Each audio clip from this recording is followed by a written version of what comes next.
What's happening, everybody? And as you guys know, I am the host of the CFB Whsipers Show. My name is Cameron Rodriguez, but you guys can call me Cam. Of course, we're going to become more acquainted with that as time goes on because we did just start this show 3 weeks ago. But listen, I have a special guest for you guys today. He goes by the name of Lucas. He's going to be breaking down some special topics with you guys. I like to do things a little bit different here. I want to be able to give people the opportunity to come in and just demonstrate their skill sets, especially those who are interning, those who want to come in and actually gather a little bit more experience, something they might want to add to their portfolio. But at the end of the day, I have such a strong passion for college football. I know that you guys as the viewers have a strong passion for college football. As it's all said and done, this is a show for football connoisseurs. So if you live, breathe, bleed, sweat, anything in relation to college football, this is the show that you want to tune into. But enough about me. Spotlight's not on me. It's on our guy, Lucas. And so Lucas, go ahead and tell us what's on the docket and take over from here. CFB Whsipers, Cam, out.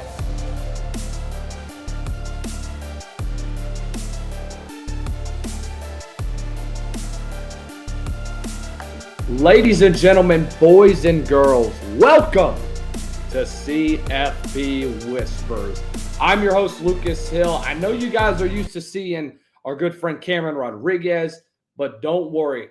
I've got an amazing show lined up for you. We got a lot to talk about as we get set for the first weekend of October, previewing all things week 6 and a whole lot more. But before we get into that, guys, I want you to do me a favor. Let's like, share, and subscribe and turn on the bell notifications so that you are notified every time we post a new video here on CFB Whsipers. Thank you guys already for over 1,000 subscribers. The support has been enormous, and we couldn't thank you guys more than enough. So please continue to subscribe, and we're on the way to 2,000. We're getting closer and closer and closer as we begin our journey as CFB Whsipers, one of the best and fastest rising sports content for all things college football. So let's get into this, ladies and gentlemen. As you know, there's been two notable things that have gone on in the transfer portal. We already know about the situation with UNLV and Matthew Sluka and their backup running back both hitting the portal. Everybody knows about the Sluka situation with the $100,000 promise that was made by an assistant coach. All of that stuff that has really left college football fans scratching their head. And then just the day afterwards, Bear Alexander hits the transfer portal. Now, why is this thing so significant? You have to understand, Bear Alexander's transfer is huge.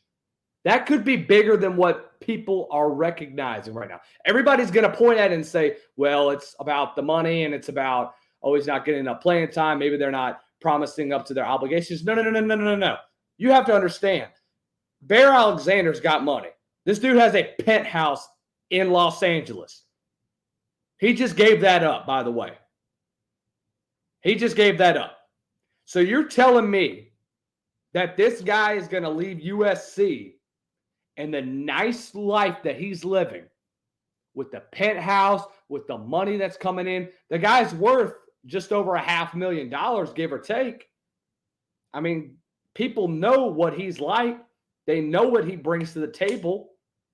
But it sucks for a team like USC to lose for a guy like that. But to me, Bear Alexander has one of 3 places he could be headed to, and it's all going to be in the SEC. Texas, Georgia, Alabama. Let me explain why. And here's why I choose those 3 locations. If you look at the state of Texas, where they are defensively, especially on the defensive line, edge-wise, they're good. You've got Ethan Burke, who's playing at an all-time level. Trey Moore's shown promises of being a top-tier edge rusher. Colin Simmons is still young and is performing really good. But then you have the interior that's still okay, but it's not to that elite level yet. Well, if you get a guy in Bear Alexander that can fill in this defense and bring that form of experience that he has coming from an SEC school already in Georgia and playing a good bit at the P5 level, you're getting a guy that is going to be very dominant on the interior. You could put him at a 3 or 1 tech, put him head up over the center. He is an excellent downhill interior defensive tackle, and he's got an opportunity to be better than what people look at him and see, despite the multiple times he hasn't really played. When you get him on the field, he can be a difference maker for your defense. He's not in a good place right now at USC. As much as D'Anton Lynn has done to improve this USC defense right now, I don't see why Bear Alexander's not seeing the field enough. And maybe it's just because of how USC's defensive formation is, how they want to attack what they want to attack on the offensive side of the ball. We don't know just yet. It's going to be hard for us to really determine whether or not that this is a guy that we truly can believe in. If you put him in at Texas, you're bringing more depth, you're bringing more experience to a position that you really, really need help in, because Texas, interior-wise, hasn't really lived up to the expectations. Now, you do have to follow in the talents of guys like Tavontre Sweat and company, guys that were 2 first-round draft picks in the interior. It's hard to do that. Alfred Collins certainly isn't really one that I could consider a first-rounder. He's definitely a day 2 or 3 pick, late day 2 to early day 3 pick. But, hey, when I look at him, I don't really see a guy that can play interior in the NFL. Bear Alexander, on the other hand, I can see a guy that can really attack on Sundays. Bear Alexander is an unbelievable presence on the interior. Another place where I see is Georgia. Georgia's been dealing with injuries on the interior. Nazir Stackhouse has been dealing with injury. He can't stay healthy for a full season. Michael Williams has been struggling with injury. Guys like that. I mean, what if you get a guy like that and you plug him in? Georgia's got a long history of sending interior defensive linemen to the NFL. He could go back to Georgia.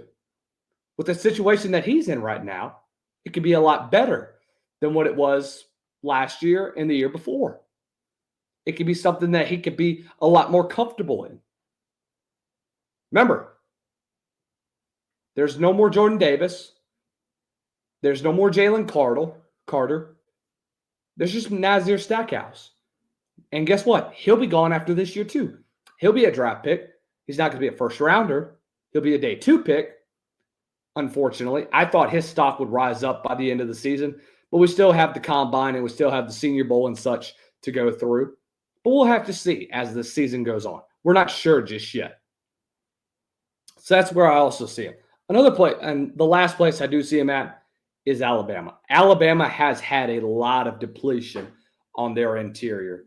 Edge rush-wise, they're good, but you really need a lot more athletic interior defensive linemen, and that's where Bear Alexander can fit into the mix. So while I'm on the subject of the portal, there's something that I think could really start to happen. Now, we already mentioned about what's going on with UNLV with Matthew Sluka's deal, about the $100,000 he was verbally promised. That was a verbal agreement between him and the offensive coordinator. We don't know really the full story behind it because there's 2 sides of it. And I love this quote that Jake Crane put out on X. He said that there's one of 2 things that happened.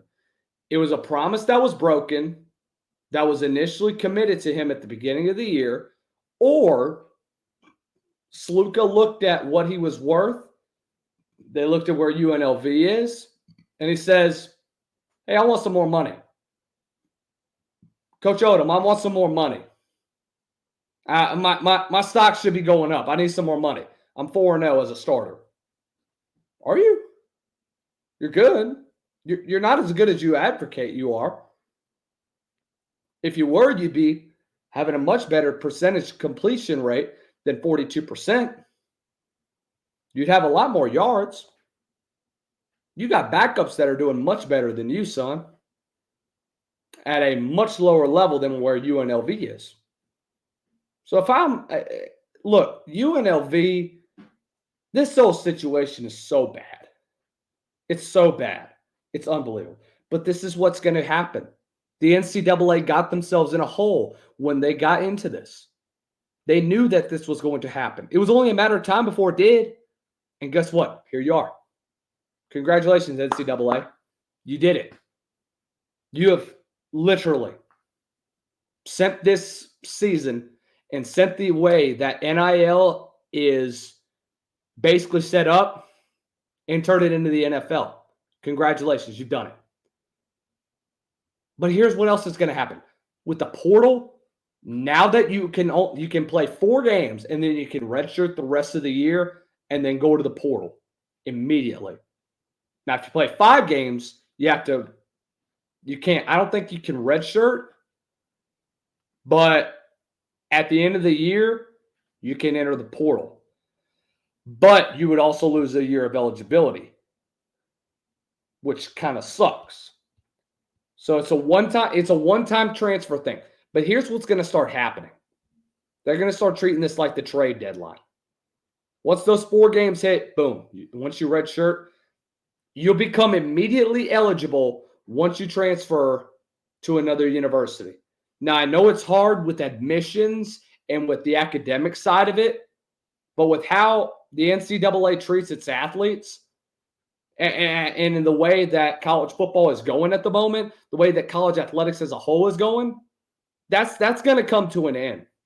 That sitting out the rest of the year and waiting till the next academic calendar so that you can get enrolled, yeah, that's going to end pretty soon.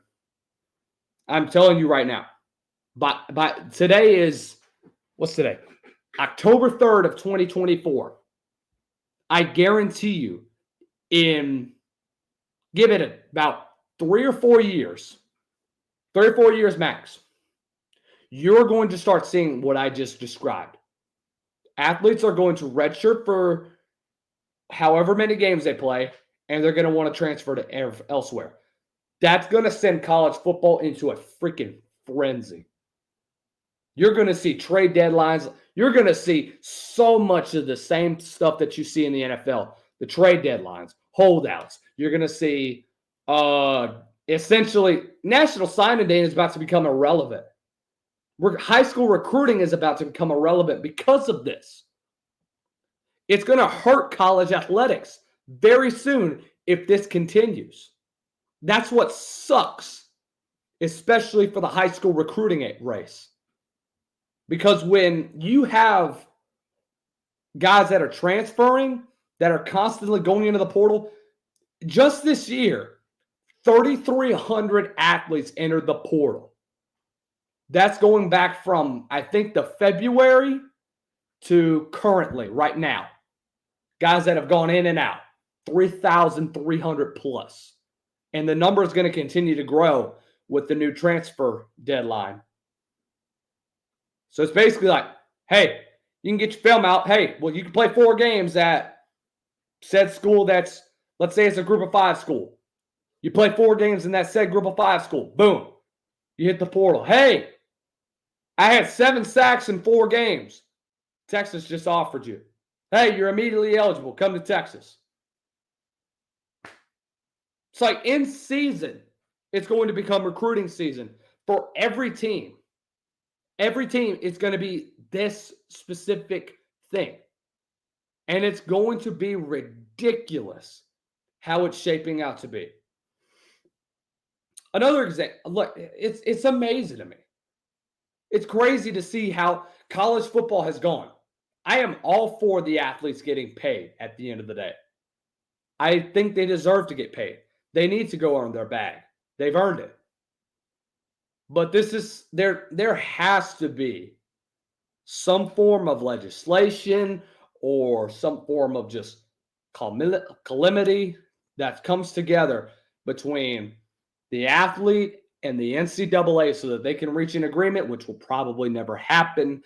But if there is, in the perfect world, that happens, and there is an agreement like a CBA, that is on a budget for every NIL collective program around the country for all the major colleges around the area, and is dividing it out to said athletes for their promotions, for advertisements, and for national TV ads. You would hope that it would bring some form of calmness to the chaos that is the transfer portal and how NIL contracts have played a part in it, but you're not seeing that right now. And that's what is really, really difficult at the moment. Another situation that is kind of similar to this. Remember back when Billy Napier had the Jaden Rashada case last year and the chaos that was? Yeah, the $13 million lawsuit that is now underway with the $13 million contracts that Jaden Rashada had, and then that all fell through for that over the number 6 quarterback in the nation. Yeah, that's the contract that you would think, oh my gosh, we're just going to give it to the number 1 guy. No, we're just going to give it to the number 6 guy. Well, yeah, that we've come a long way since that. And that and a whole lot of other things with Florida's culture and Florida's infrastructure and how they are is going to lead for him to be out the door by Saturday.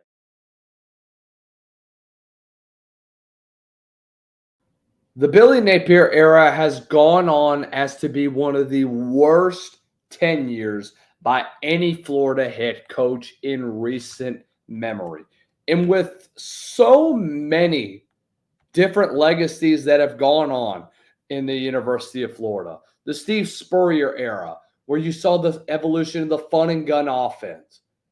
You have the Urban Meyer era that had arguably one of the best eras, despite the jail time and all of the craziness that went on during that era. Look, this was a dang good Florida team between 1990 and 2009. That was probably the peak era of Florida Gator football, and that has now come to an end. What has happened to Florida over the last 10 years? Well, it all goes back to one man, and that's Scott Strickland. When Scott Strickland came in 2016, he inherited a program that, yes, had won back-to-back SEC East titles. This was during the reign before Kirby Smart came in and really revitalized that Georgia program. This was when Mark Richt couldn't really get it done at the end of the year for a Georgia head coach. So Jim McElwain is the head coach at the time for Florida. He wins another SEC East. They're like, okay, we'll keep him around for one more year.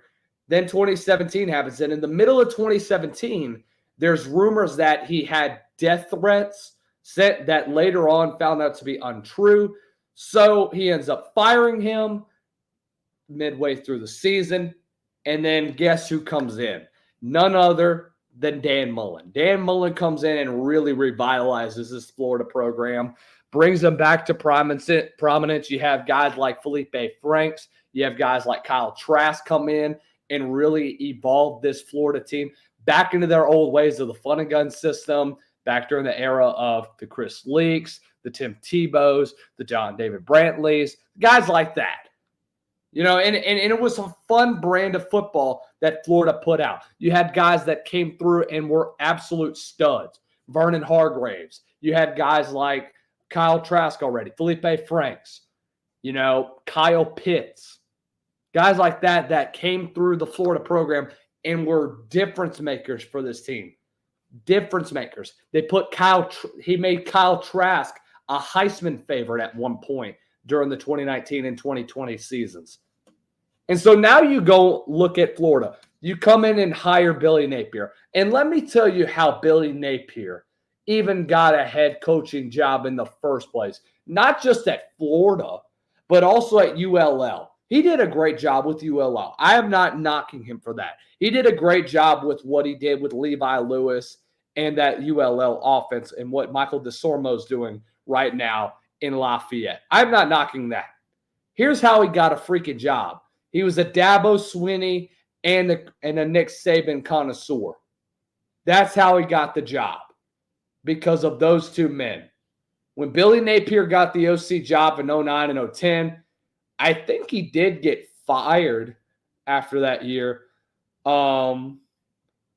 So he ended up, he got terminated after the 2010 year, then gets offered as an analyst at the end of the year, goes on to be a assistant head coach at Colorado State, goes back to Bama for 4 years with I think he was around during the Steve Sarkisian era or the Lane Kiffin era, and does some great things there. Look, that's how Napier builds connections, and he really does a great job with them. Look, there's nothing wrong with what he did. It was Doug Nussmeier that he initially was with, and he went on to, he's now currently the quarterback's coach with the Philadelphia Eagles currently. He was there during the Kiffin era. I'll tell you what, Lane Kiffin might hire him just to be a why not have him on as an analyst? Wouldn't hurt. But yeah, dude, I mean, literally, Billy Napier has done nothing for the Florida Gators ever since he got there in 2022. That first game of the year, if you remember, that would be against Utah. I remember where I was when this game happened too. And it's so funny to me just thinking about it now. They were playing Utah, and I was at a pool place in Denham Springs, Louisiana. That's where I'm around, that Denham Springs, Baton Rouge area. So I'm in LSU territory. So I'm at the billiards place. I'm shooting pool with my girlfriend at the time. And I look on the TV and I look at Billy Napier and I'm like, holy cow, Florida might be taking over the SEC if they pull this game out. And they do. They end up winning that one in arguably one of the best games of the last 5 years in Florida football. Everybody loves that game. That was the Anthony Richardson coming out party. That's how Anthony Richardson got his bag. That's how he became a first-round draft pick quarterback. That's how Indianapolis saw him and said, we're going to take you. You're going to be our franchise quarterback, and you're hurt for 2 years. So, they're still holding that hope for Anthony, but that's for another video. But ever since then, it's just gone downhill from there. The rest of that year goes by, and you lose the last 3 games of the season after you start off okay. You started 4-2 on the year going to LSU. Then you get to 6-4. You lose an ugly game to Vanderbilt. You lose one you should have had against Florida State. That was arguably one of the best in the last 5 or 10 years between Florida State and Florida. That was when you realized both teams were starting to kind of become relevant at the time. But then again, people looked at this game now and they say, that was funny. And then last year, I thought Billy was going to get fired after the letdown of what happened then. You were 5-2 going into the game against Georgia on October 28th. You already beat Tennessee at home. Yeah, you may have lost to Kentucky during that time. But look, if you look at the last 5 games of the year, you blew a fourth down stop away from beating Missouri. You're overtime away from beating Arkansas. You're a couple of more defensive stops away from knocking out LSU on the road in Tiger Stadium.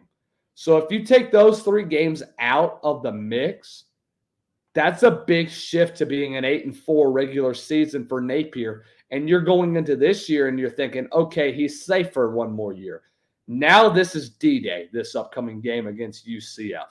So let's go ahead and preview that. That arguably to me is going to be the second biggest game in the SEC right now. And let me tell you why. It's because it's Billy Napier's day.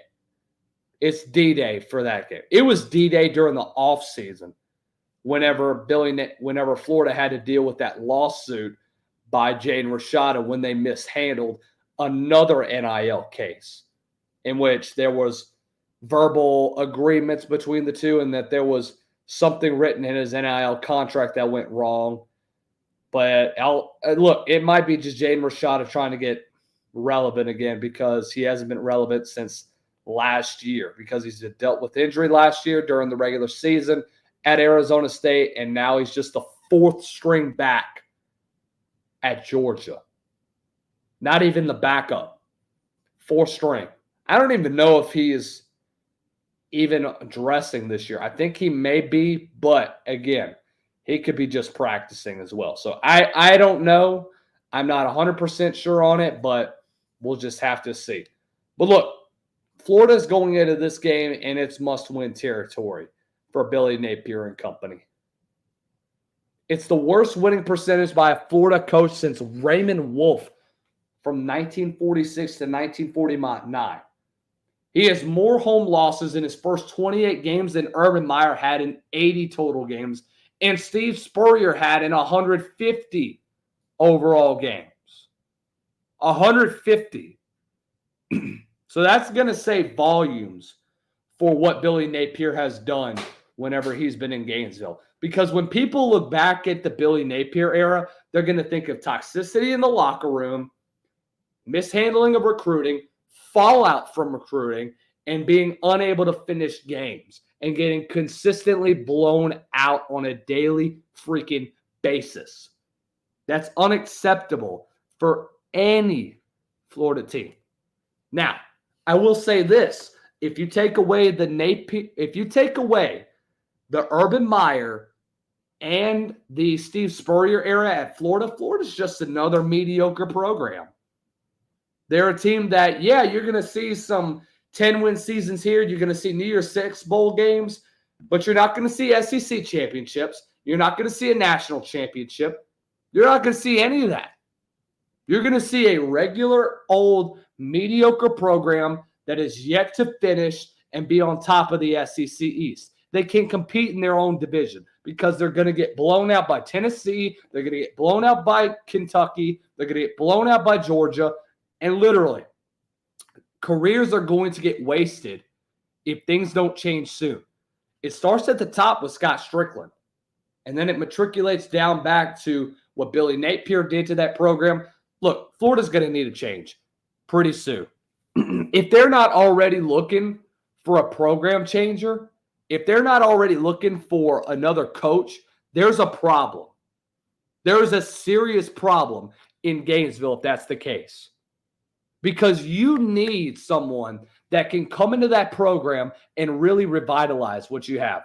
Now, people can reticulate and pick little things out the air. So I heard somebody say Jimmy Johnson should come out of retirement and coach the Gators. Child, please. He don't want to go back to the college game. He hasn't coached since 1999. You really want to think you want to come out of retirement now and do the same thing? Nah, brother. He's going to get tired of it just like Mac Brown is getting tired of the college coaching game. He should have never gone back to college coaching. But I will say this. I like what he's done with North Carolina and finally kind of making them relevant a little bit in the ACC. They did win the Atlantic Division last year. I'll give them that. They did a great job overall just revitalizing that program and putting together some solid quarterbacks that have come through the Mac Brown system. But unfortunately, with the most difficult schedule in program history, first home loss in an opener since 1989. Most points given up in program history in a home opener. That's what really set the tone for this season. If you fall to 2-3 after this week, bye-bye, Billy. There's a reason why people call him Sunbelt Billy. Because he fits much better in the Sunbelt Conference, which is where ULL is at. There's a reason why he was so successful in the way that his offensive system was set up. But what they don't tell you is how bad offenses fell off in the Billy Napier era. That's what's going on at Florida. That's why Trevor Etienne left to go be the number one back at Georgia. That's why the recruiting trail has fallen off. That's why recruits don't want to come to Gainesville, because of the trouble that's going on there and because of the unbelievable amount of drama that's going on in Gainesville right now. It's ridiculous what's going on there. It needs to stop. You need a signal caller. You need a guy that can come in to that program and to really revitalize that program that's in decay. And I'll tell you what, guys like Glenn Schumann, Kirby Moore, Blake Baker, I like them, but they're not ready to be head coaches. Lane Kiffin is going to be at the top of everybody's list in Gainesville. Everybody loves Lane. I don't know how, or I don't know why he would want to leave to go to Gainesville, Florida. But hey, people are talking about it quite a bit. They're saying it may happen. And to be honest with you, I wouldn't be surprised if it does happen, because Lane has done this before in the SEC. Lane has literally abandoned a team like Tennessee back in the 2009 season. He's literally gone to go to USC. And it's all about how much they pay him at the end of the day. If you pay them good, they're going to go take the money and run. If you don't, they'll stay right where they're at. But after that loss, we'll see. Well, it's already been a chaotic start to the 2024 season, and this week is going to be no different. So let's kick it off and let's talk some of the big matchups that we have going into week number 6 of the 2024 season, the first official weekend of the month of October. This is the month where you see the separation from the pretenders and the contenders for the 12-team playoff. And let's kick it off with arguably one of, if not the biggest game so far of this week in the SEC. Missouri taking on Texas A&M. You start to look at this game and you think that college football playoff is on the line for both teams. Missouri's hitting the road for the first time this year. Missouri has shown that it has struggled in recent weeks, especially against mobile quarterbacks. They struggled to defend Diego Pavia last week or 2 weeks ago against Vanderbilt, and they did the same thing against a guy like Thomas Castellanos, who has literally gone off this year, who has had moments where he is just arguably one of the best quarterbacks in the ACC at times, and I think he can be a lot more. But for Missouri, you have to get this dynamic offense off to a fast start. You can't get off to the starts that you've had in the past, especially against a much better Aggie defense compared to Boston College's and Vanderbilt's, and a front four that is going to get after Brady Cook on a consistent basis against a kind of depleted offensive line in Missouri.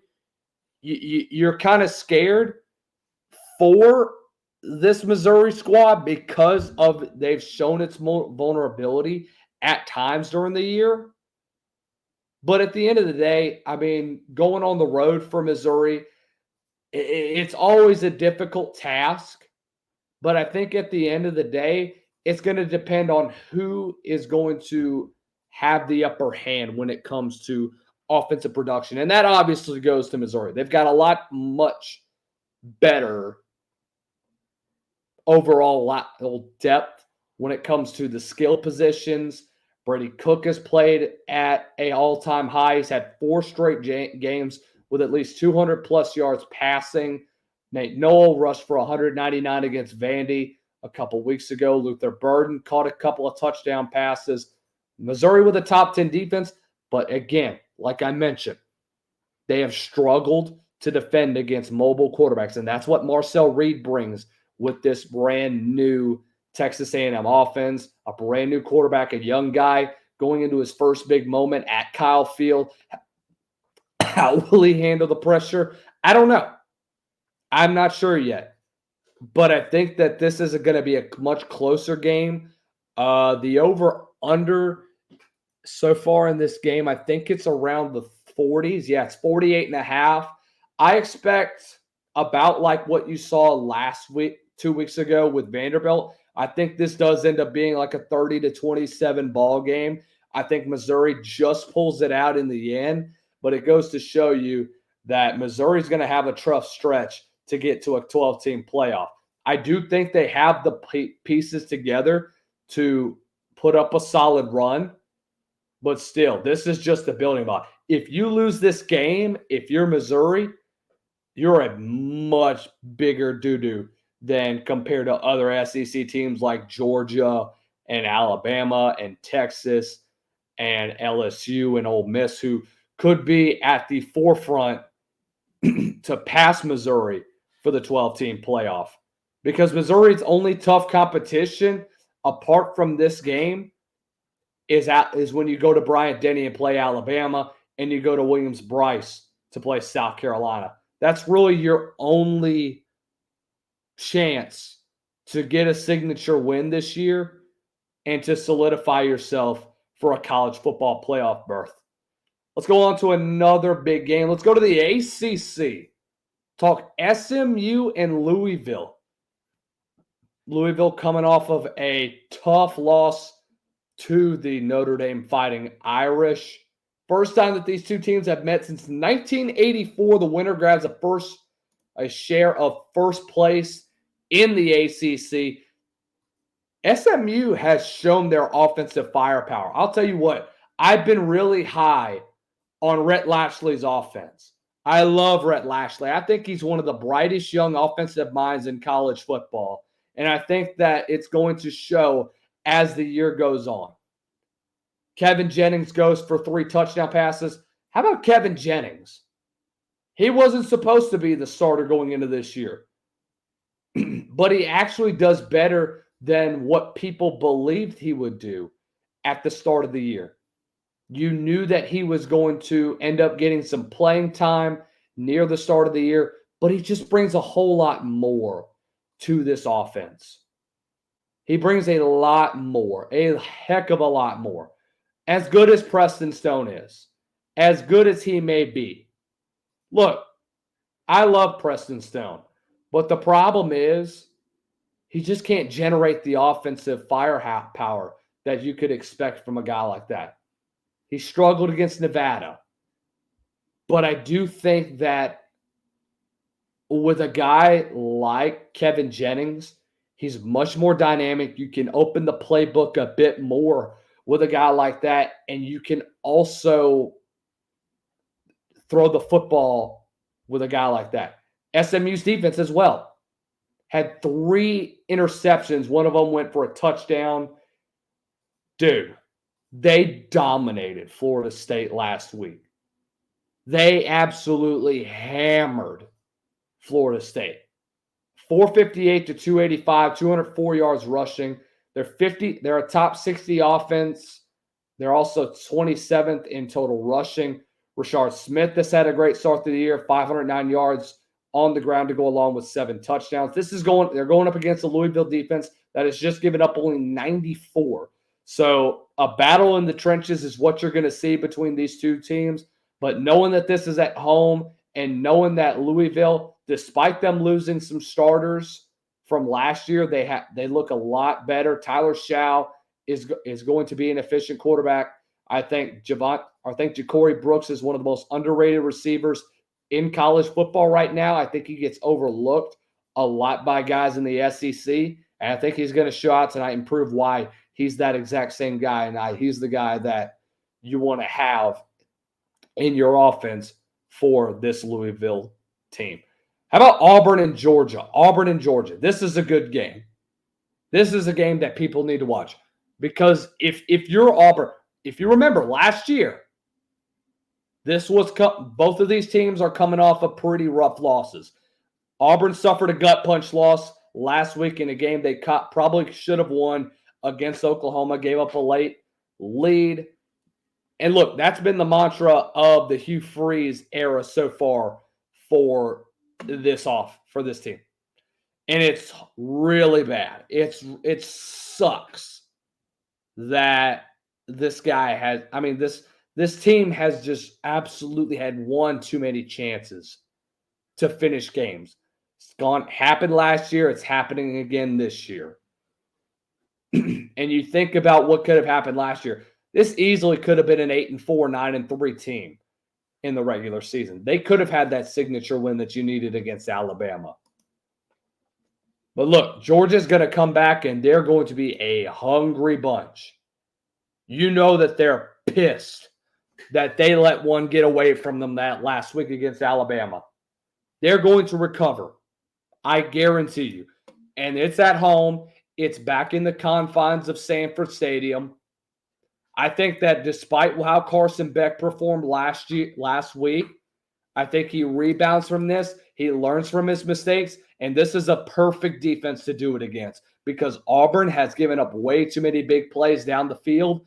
And with the vertical passing game and with the weapons around him, with guys like Aniyah Smith and London Humphreys and guys like that, this is an opportunity for guys to have breakout games. I've been waiting for Oscar Delp to break out. This is a perfect opportunity for him to do it against a defense that really has struggled defending the pass and that has struggled on the line of scrimmage as well.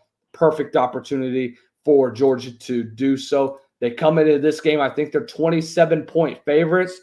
The over-under is 51.5. Georgia scores 40+ in this game, and they blow out Auburn. Ole Miss and South Carolina, the return of Juice Wells to Columbia, South Carolina. I've talked with a lot of guys around the South Carolina area about this game. Boy, are they excited for it. They know that Juice Wells is going to get the return of his life when he steps back into Williams-Brice Stadium for the first time since last year, whenever he was in the maroon and white and black as a Gamecock. And now he comes in that baby blue and that all white and the red of the Ole Miss Rebels. Boy, is this going to be a big game. Can Ole Miss bounce back against one of the top defenses in the country and arguably the two best defensive linemen in the country in Dylan Stewart as well as Kyle Kennard? Both have combined for 8 of the team's 14 sacks to go along with 11 TFLs. Man. Juice Wells, let me tell you what about Juice Wells. Juice Wells was a guy that could have came back last year and played, but he decided to sit out the rest of the year. He didn't want to play. He didn't feel like doing what was necessary to get back on the field, and he basically quit on the team. He did. He quit. He really did, which sucks for Ole Miss fans, which sucks for South Carolina fans. So if you don't think that South Carolina is going to come in with a vengeance, this is going to be a game that's closer than you think. I think South Carolina's discovered their weakness with how Ole Miss is depleted on their defensive side of the ball. They're losing a lot of starters there, and I do think South Carolina takes advantage of it. However, Ole Miss does take this game late. I think they have a nice little run at the end, just like Alabama did with South Florida. And I do think this ends up being a double-digit win for Lane Kiffin and company. Way to bounce back. How about Rutgers and Nebraska? First big test for Rutgers this year. 4-0, looking to become 5-0 for the first time since 2006. Nebraska is the 7-point favorite. Last time that this team started this good early, 9-0 whenever Greg Schiano was at Rutgers during his first stint there. It should push them back into the top 25 for the first time since 2012. Nebraska's looking to rebound with a big win at home. Look, the rest of the year for Nebraska is really interesting because if they win, this is a tough stretch for them. Not only do they play Rutgers, it's also a 3 o'clock game. Thank God it's at Memorial Stadium. The next 2 games, you go to Indiana with Kirk Cignetti, who's arguably one of the hottest coaches in college football. Then you go to Ohio State, you play UCLA, you go to Los Angeles and go play USC, and then finish off at Wisconsin's defense and Iowa's defense. Look, this is going to be a tough stretch for Nebraska, but I do think that the way that Dylan Raiola has played, if he doesn't turn the ball over, I think Nebraska wins. If they make one too many mistakes, I think Rutgers will be able to take advantage of that, and I think Rutgers defenses could make all the ends meet, and I do think that they could shut down Nebraska's high-scoring offense, and the young Dylan Raiola's reign could be coming to an end, and it could be a rough stretch of games for Nebraska as the season progresses. For College Game Day, we'll preview this one, and then we'll recap, and then we'll wrap up Week 6. Miami and Cal heading to Berkeley for the first time ever. Cal's 3-1. Really, you're looking at them and you think they could be 4-0. Got the big win against Auburn early in the season, dominated San Diego State, had some opportunities to beat Florida State late, but their defense is unbelievable. I think that this could be an underrated battle between Fernando Mendoza and Cam Ward. It could be a high-scoring game, but the over-under for this one, I do believe, is around 53.5. I think Miami is the 13.5-point favorites according to ESPN Bet. This is going to be a tight battle. I do think that Cam Ward and company, I think they have one too many star power. I think they have one too many weapons. But if they get down early, if Cal can take advantage of that, I do think that they would have an opportunity going in late to win that football game. But it certainly won't be like last week when it comes down to a Hail Mary that decides or wins a football game. That was just way too crazy of an ending. And another great week of college football is upon us in 2024.